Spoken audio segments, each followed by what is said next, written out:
সম্মানিত তৌহিদি জনতা, আপনারা আমাদের এই শান্তিপূর্ণ অবস্থান কর্মসূচিতে আজকে অংশগ্রহণ করার জন্য আমরা শুরুতে আল্লাহ রাব্বুল আলামিনের দরবারে শুকরিয়া জ্ঞাপন করছি। আলহামদুলিল্লাহ, আপনারা আমাদের সাথে আছেন তো?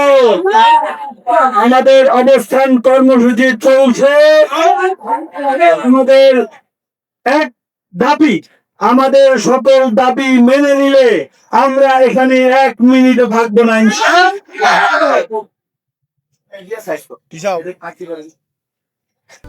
আমরা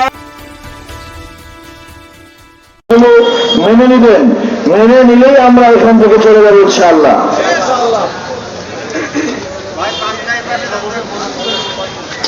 আমাদের কয়েকটি দাবি রয়েছে, তার মধ্যে প্রথম দাবিটি হচ্ছে 14, 18, 24-এর যে অবৈধ নির্বাচন, এই নির্বাচনে যারা দায়িত্ব পালন করেছে, প্রিজাইডিং অফিসার, সহকারী প্রিজাইডিং, পুলিং অফিসার, এদের নামে গেজেট করা হয়েছে, এটা প্রত্যাহার করতে হবে। এর পাশাপাশি মাদ্রাসার শিক্ষকরা গত ফ্যাসিস্টের আমলে বঞ্চিত হয়েছে, তাদেরকে এই তালিকায় অন্তর্ভুক্ত করতে হবে। আমরা আমাদের 2 নম্বর দাবি হচ্ছে, আমরা 22 তারিখে একটি লিখিত আপত্তি জানিয়েছি আমাদের অন্য রাজনৈতিক দলের ফেস্টুন ব্যানার নিয়ে। এই অবৈধ ব্যানার ফেস্টুন প্রত্যাহার করতে হবে।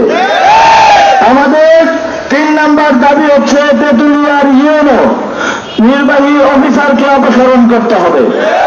সদর উপজেলা, আটোয়ারী উপজেলার ইউনো থেকে সরিয়ে নতুন ইউনো হয়েছে সুন্দর নির্বাচনের জন্য, কিন্তু তেঁতুলিয়ার ইউনোকে কোন রাজনৈতিক দলের প্রেসক্রিপশন সেখানে রাখা হয়েছে। সর্বশেষ আমাদের আবেদন হচ্ছে, যদি এই আবেদনগুলো না মেনে নেওয়া হয়, এই রিটার্নিং অফিসারকেও এখান থেকে অপসারণ করতে হবে। আপনারা আমাদের দাবির সাথে একমত আছেন তো? ইনশাআল্লাহ। ধন্যবাদ সবাইকে।